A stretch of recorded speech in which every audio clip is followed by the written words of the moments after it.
여러분 안녕하십니까? C채널 뉴스입니다.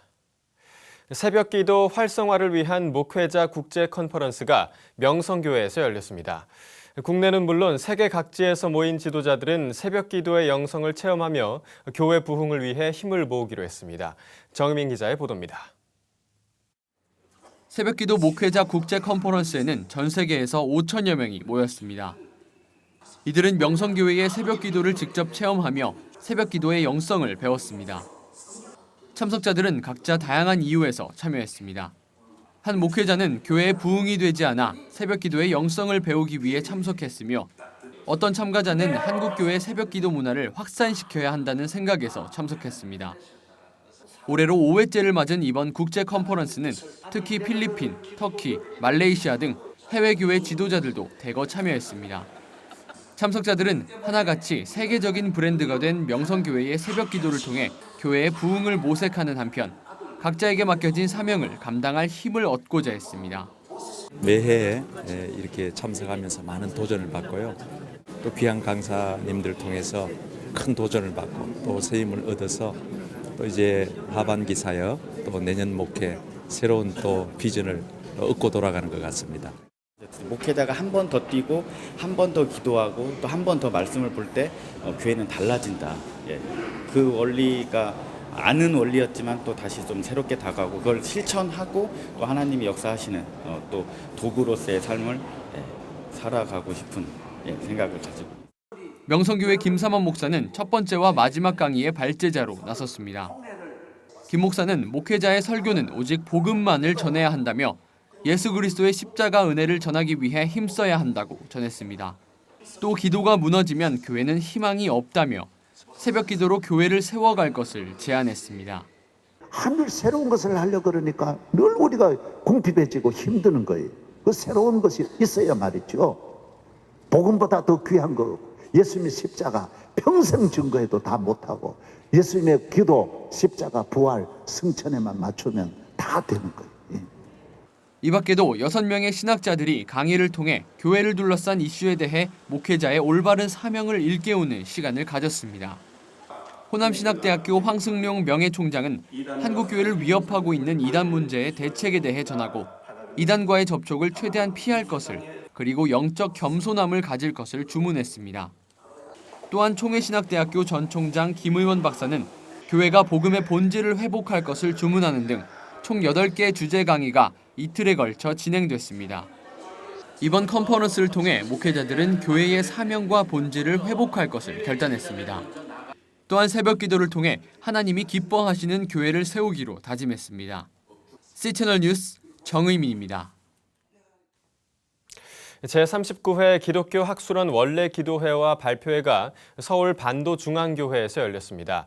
발표회 참석자들은 북한의 인권법 제정이 속히 이루어져야 한다고 주장했습니다. 반도중앙교회 이영엽 당임 목사의 사회로 진행된 기도회에서 말씀을 전한 노량진교회 리민식 원로 목사는 교회가 복음적 통일이 이루어지도록 적극적인 책임감을 가져야 민족 복음화의 희망이 커진다고 말했습니다. 이어서 북한 주민의 인권 신장과 북한 지하교회, 평화로운 남북 통일을 주제로 참석자 모두가 통성으로 기도하는 시간이 마련됐습니다. 북한 주민의 인권 신장과 한국교회 영성을 주제로 열린 발표회에서는 기독교 학술원 김영한 원장이 개회사를 통해 북한 주민의 인권 신장을 위해 북한 인권법 제정이 조속히 이뤄져야 한다고 강조했습니다. 또 경동교회 박종화 목사는 북한 주민의 인권 신장에 대해 발표하며 북한 인권을 위해서는 북한의 선진 민주화와 경제 성장이 동시에 이뤄질 수 있도록 남북한과 국제사회가 협력해야 한다고 주장했습니다. 이 밖에도 허문영 박사와 조은식 숭실대 교수가 각각 북한 주민의 의식 개방과 탈북자들의 한국 사회 통합을 주제로 발표했으며 양영식 전 통일부 차관과 임성준 전 캐나다 대사 등이 참여한 토론이 진행됐습니다. 한국교회연합이 성명을 발표하고 국회가 진정한 민의를 대변하는 장으로 회복하라고 촉구했습니다. 한교연은 성명서에서 제19대 국회가 누구를 대변하고 누구의 대표인지 분간할 수 없는 작태를 보이고 있다며 최근 열렸던 본회의에서 뇌물수수 비리 혐의가 있는 국회의원의 체포동의안을 부결시킨 것에 대해 분노를 금할 수 없다고 비난했습니다. 한교연은 이어 민생과 경제를 살리고 국가 대혁신에 필요한 100여 건의 법안이 국회에 잠들어 있다며 국회의원 스스로 의회 정치를 포기한다면 국민도 국회를 포기할 수 있다고 경고했습니다. 또 무노동 무임금 원칙을 만든 국회의원들 스스로가 본연의 업무를 하지 않으면서도 국민의 세금으로 지급되는 월급을 챙겨가고 있다며 국회를 무한 특권을 추구하는 19대 국회로 규정했습니다. 한편 지난 3일 열린 국회 본회의에서는 철도비리 혐의로 구속영장이 청구된 새누리당 송광호 의원에 대한 체포동의안이 부결되면서 국회가 법안 처리는 미룬 채 동료 의원만 감싸는 방탄국회라는 비난을 받고 있습니다.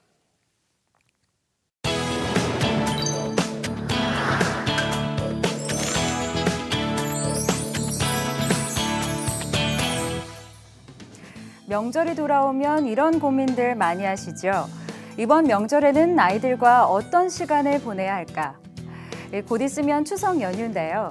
이번 연휴에는 특별히 마리오네트 인형을 통해 만나는 다양한 피노키오 이야기를 즐겨보시는 건 어떨까요?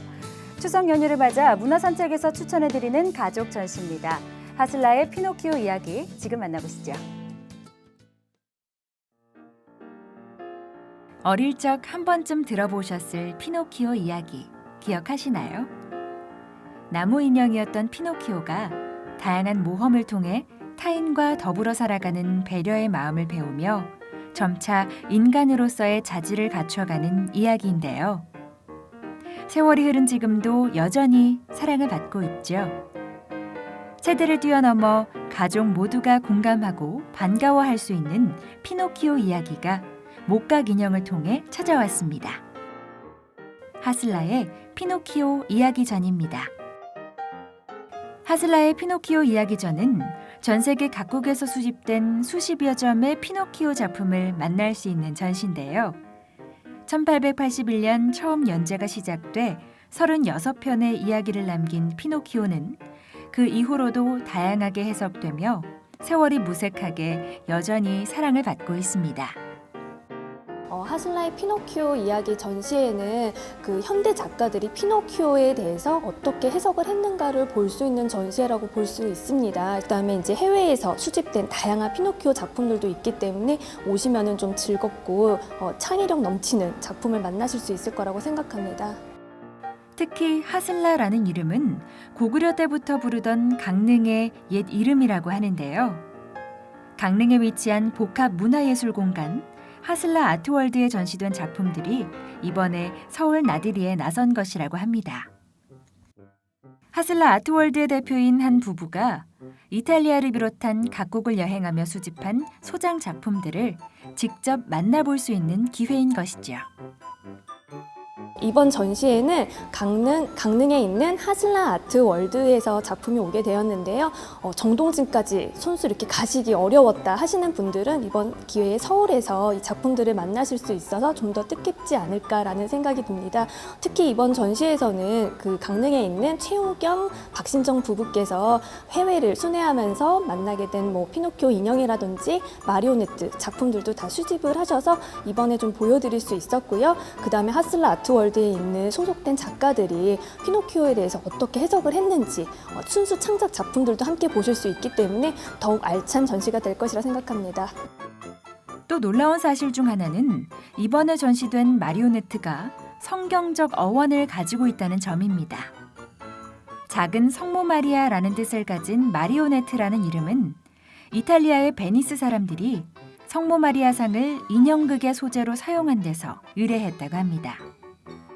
마리오네트는 관절을 나누어 표현해 꼭두각시 인형 중에서도 인간의 움직임을 가장 가깝게 표현하는 인형으로 그 독특한 움직임은 현대에 들어서 비보잉, 발레 등에서도 차용되고 있죠. 인형극은 이집트랑 고대에서부터 이제 많이 사용을 하기 시작했는데 마리오네트라는 어원은 300~400년 전부터 이제 프랑스에서부터 시작이 됐어요. 그래서 작고 예쁜이라는 네트에다가 성모 마리아 인형을 붙여서 마리오네트라는 이름으로 이제 쓰여지기 시작했습니다. 이번 전시에서 특히 관람객들의 눈을 끄는 것은 2014년부터 전시되기 시작한 오토매틱 작품들인데요. 작품에 가까이 다가가면 센서가 움직임을 감지해 마리오네트 인형이 춤을 추는 재미있는 볼거리도 감상할 수 있습니다. 뿐만 아니라 다채로운 체험교육 프로그램이 마련돼 아이들이 작가들의 상상력을 배우고 나만의 피노키오를 만들어갈 수 있게 했다고 합니다. 이번 전시에 오시면요, 좀 재밌는 거는 아까 말씀드렸던 오토메타도 있기 때문에 아이들이 센서에서 움직이는 로봇도 한번 보실 수 있고요. 그 다음에 작가들이 만든 작품 중에 아이들이 이렇게 줄을 당기면은 작품이 튀어나오는 작품들도 있기 때문에 좀 체험할 수 있는 그런 공간도 일부 마련되어 있고, 저희가 그 체험 프로그램도 같이 운영하고 있기 때문에 전시를 보고 피노키오를 이렇게 꾸미면 재밌겠다라는 생각을 가지고서 미리 만들어진 이제 피노키오 목각에다가 함께 색칠을 해보는 시간도 마련되어 있어서 오셔서 체험도 함께 하시면 더욱 즐겁게 관람하실 수 있을 것입니다. 거짓말을 하면 코가 길어지는 목각인형 피노키오. 피노키오가 사람이 되어가면서 겪은 수많은 시련과 모험은 더불어 살아가는 마음과 타인을 생각하는 자세를 배우게 했는데요. 세상을 알아가며 점차 성장하는 피노키오의 모습은 어쩌면 우리 인간들의 모습과도 많이 닮아 있을지 모릅니다. 다양한 우리네 인생의 모습을 피노키오와 마리오네트 인형을 통해 만나보는 건 어떨까요? 요즘에는 부모와 자식 간에 어쩌면은 소통이 제일 중요하다고 할 수가 있는데 같이 소통할 수 있는 이야깃거리가 부족할지 모르겠다는 생각이 들었습니다. 근데 피노키오라는 소재는 어른들도 할아버지도 항상 어릴 때부터 읽었던 동화책이고 지금 현재 아이들까지도 읽고 있는 동화책이기 때문에 부모와 할아버지와 손자, 손녀들까지 모두 함께 피노키오에 대해서 추억을 하면서 이야기를 나누고 즐길 수 있기 때문에 온 가족이 함께 즐길 수 있는 전시라고 생각합니다. 올 추석, 온 가족이 함께 공감하고 추억할 수 있는 피노키오 이야기, 전시회를 통해 만나보시죠. 하슬라의 피노키오 이야기전이었습니다. 다음 소식입니다. 서아프리카 라이베리아에서 의료 선교를 하다 에볼라 바이러스에 감염된 미국인 의사 릭 세크라 박사의 회복을 기원하는 기도가 이어지고 있습니다. 세크라 박사는 미국 의료사역단체 심 소속으로 지난 1995년 가족과 함께 아프리카로 건너가 최근까지 라이베리아에서 헌신해왔습니다. 8월 초 미국에 머물렀던 세크라 박사는 의료진이 필요하다는 심의 요청을 받고 바로 라이베리아 선교지로 떠났으며 지난 29일 산부인과에서 봉사하던 중 발열 등 에볼라 바이러스 감염 증세가 나타나 격리 치료 중인 것으로 알려졌습니다. 미국 삼위일체 회중교회의 크리스토퍼 지글러 목사는 한 달 전 세크라 박사가 선교지로 다시 떠난다고 했을 때 세크라 박사는 우리에게 큰 용기를 보여줬다며 우리는 하나님 안에서 회복할 것을 믿고 기도하고 있다고 전했습니다.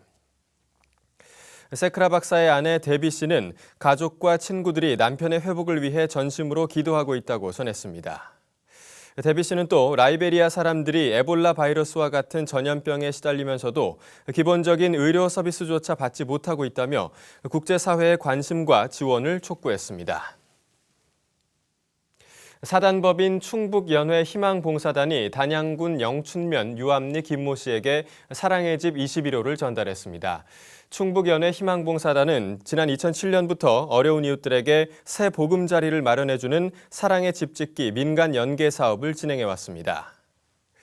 사랑의 집 21호 대상자는 단양군 벽지마을인 영춘면 유암리에 사는 김모 씨로 그동안 낡은 주택에서 힘겹게 생활했던 것으로 알려졌습니다. 지난 6월부터 짓기 시작한 사랑의 집 21호는 46제곱미터 규모의 방 2개와 주방 겸 거실, 화장실 등을 갖췄습니다. 사랑의 집을 전달받은 김 씨는 사랑의 집을 짓기 위해 노력해준 모든 분께 진심으로 감사드린다고 전했습니다. 이 밖의 뉴스와 날씨를 전해드립니다. 제17회 인천 아시아 경기대회 기독인 자원봉사자 발대식이 지난 3일 인천 순복음교회에서 열렸습니다. 발대식에 참가한 700여 명의 봉사단원들은 대회 개막일인 오는 19일부터 다음 달 4일 폐막일까지 경기장 안팎에서 응원과 안내, 각종 부스 봉사 등을 담당할 예정입니다. 제99회 대한예수교장로회 중앙총회가 지난 4일 경기도 용인 중앙신학대학원 대학교에서 개최됐습니다. 총회장에는 백기환 서울중앙교회 원로 목사가 연임됐습니다. 백 목사는 예장 중앙교단의 인재 양성에 주력하겠다며 장학금 제공과 미자립교회 지원 등의 중장기 전략을 세우겠다고 밝혔습니다. 기독교 대한선결교회가 지난 4일 대전 동대전교회에서 비전 선포식을 개최했습니다. 성공적인 복음 확산 운동을 목표로 진행된 선포식에는 총회 임원 등 230여 명이 참석해 선결교회 부흥을 다짐했습니다. 기성은 복음 확산을 위해 다음 달 20일 선결교회 목회자 복음 컨퍼런스를 열 계획입니다. 기독교를 비롯해 가톨릭과 불교, 유교 등 4대 종교인들이 연합한 대한민국 사랑 종교단체 협의회가 창립총회와 출범대회를 갖고 본격적인 활동을 시작했습니다. 대종협은 동성애 문화 확산을 경계하고 종교단체 활성화를 위한 연대 사업과 정책 연구 등의 사업도 진행한다는 계획입니다. 날씨입니다. 본격 비성길이 시작되는데요. 다행히 날씨로 인한 불편함은 없겠습니다. 전국에 비 소식도 없는 가운데 대체로 맑은 날씨를 보이겠습니다. 낮 기온이 더 올라 낮더위가 심해지는 반면 아침 공기는 차가우니까요. 일교차에 건강 유의하셔야겠습니다. 아침 기온은 서울 22도, 대구 20도, 낮 최고 기온은 서울 30도, 광주 31도를 기록하겠습니다. 바다의 물결은 모든 바다에서 0.5에서 2m로 일겠습니다. 주간 날씨입니다. 연휴 내내 대체로 맑은 날씨가 예상되는데요. 추석 당일에는 구름 사이로 전국 어디서나 보름달을 볼 수 있겠습니다. 뉴스를 마칩니다. 시청해주신 여러분 고맙습니다.